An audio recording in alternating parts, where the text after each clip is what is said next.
Normalement, dernier jour ici à Phuket, mon ami me dit que j'ai les yeux rouges et c'est vrai, hein, j'ai les yeux rouges. Je sais pas du tout pourquoi. C'est vrai que je ressens comme s'ils étaient fatigués, ils se ferment et ils collent un peu, un truc en plus, mais bon, j'espère que ça va aller. C'est les deux yeux en plus, donc c'est pas une conjonctivite. Bon, je sais pas ce que c'est, on verra. Là, on va à Phang Nga, il y a 2 heures de... Après, normalement, il me conduit à l'aéroport pour retourner vers Bangkok. Je vous avoue que dans ma tête, je resterai bien une nuit de plus ici. Il faut juste que je vois si c'est possible avec l'avion. Mais j'ai bien envie de rester une nuit de plus ici. Et puis après, c'est le week-end, donc faire la fête à Bangkok. C'est fait, j'ai craqué. Je viens de réserver un avion pour demain. J'ai sans doute perdu mon vol pour aujourd'hui. Plus payer 100 € pour un vol pour demain. Plus un hôtel, bon, lui, il a coûté 12 €. Donc ça, on est tranquille. Voilà, je l'ai fait. Mes yeux, ça va? Il est toujours rouge, hein. Mais ça va, hein, j'ai pas mal ou quoi. Peut-être l'eau de mer, je sais pas. Là, on quitte l'île de Phuket et il y a un pont qui va vers le continent. Et la tradition, c'est que quand tu es sur le pont, tu ne peux pas respirer. Donc,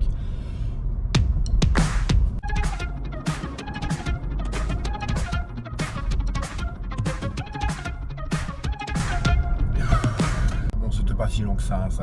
Ça a duré une trentaine de secondes. Donc, apparemment, les gens pensent que si tu ne respires pas, quand tu quittes le pont, tu peux faire un vœu. Bon, bah, je vais en faire un. Souhaitez-moi que ça marche. On vient juste de monter dans un véhicule. C'est la grande surprise. Ça monte super fort et je suis en train de glisser sur ma voisine et de l'écraser. Donc il faut que je me tienne. C'était pas prévu du tout. Encore une fois, je crois qu'on s'en rend moins compte sur la vidéo qu'en vrai. C'est vraiment à pic. Je vous jure. C'est trop drôle. Donc j'ai compris où m'emmène mon pote. C'est tout simplement un point de vue et un point de vue qui en vaut la peine. C'est grandiose. Franchement, ce que j'ai devant moi là, t'as l'impression que c'est pas la réalité tellement c'est grandiose.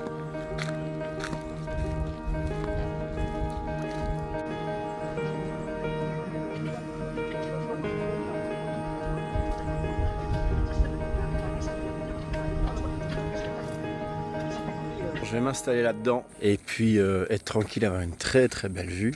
Voilà, tranquille ici, on est bien, on est juste bien là.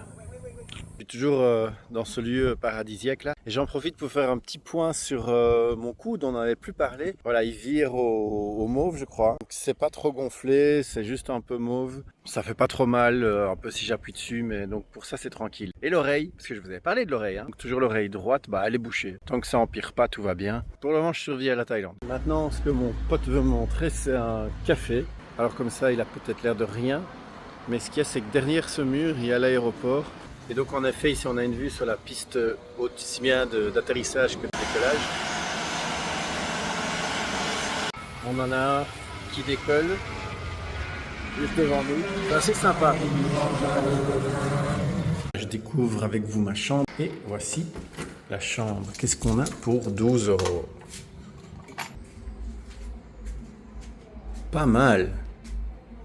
Et pas mal du tout. La salle de bain. Ah ouais, comme une odeur de cigarette. Bon, voilà, la salle de bain, je dirais acceptable. Mais alors, ce qu'on n'a pas souvent, c'est une baignoire. Je vais peut-être prendre un bain, tiens. Ça fait longtemps que je n'en ai plus pris. Ouais, ça va pour 12,50 €. Pas mal, pas mal. J'ai les yeux vraiment de plus en plus rouges. Je sais pas si on le voit à la caméra. C'est quand même un peu inquiétant, donc je vais aller chercher un anti-inflammatoire à la pharmacie. Pour information, il est 2 h du matin et je trouve une pharmacie ouverte. Voilà, ici c'est comme ça. Alors ici on est à Bangladesh, c'est la rue où il y a tous les bars, vous pouvez trouver de tout. Les gens vous demandent, vous accostent partout, comme celui-là qui est derrière moi qui vient de m'accoster.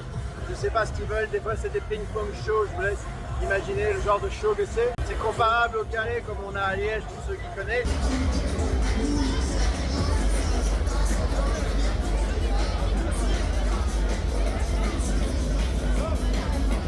Il y a vraiment beaucoup de choses et c'est une rue assez chaude. Et donc là, je vais aller rejoindre des amis dans un bar, donc vous allez plus m'entendre.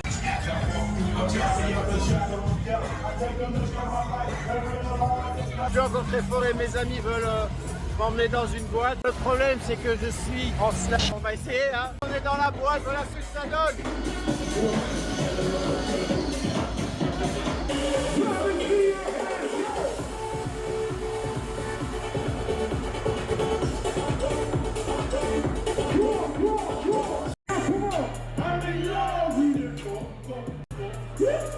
I'm in love.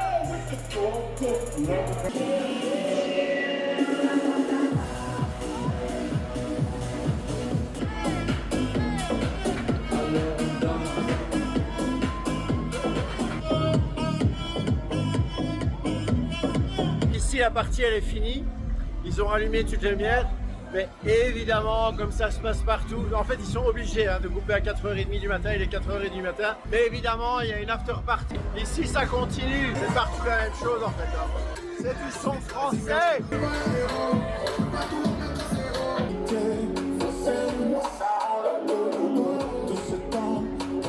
Voilà, il est 5h du matin. Les gens sont bourrés, on quitte l'after party parce que les sons, c'était pas trop ça, c'est que des sons français. En gros, j'ai fait 10 000 km pour entendre que des sons français, donc bye bye l'after party quoi.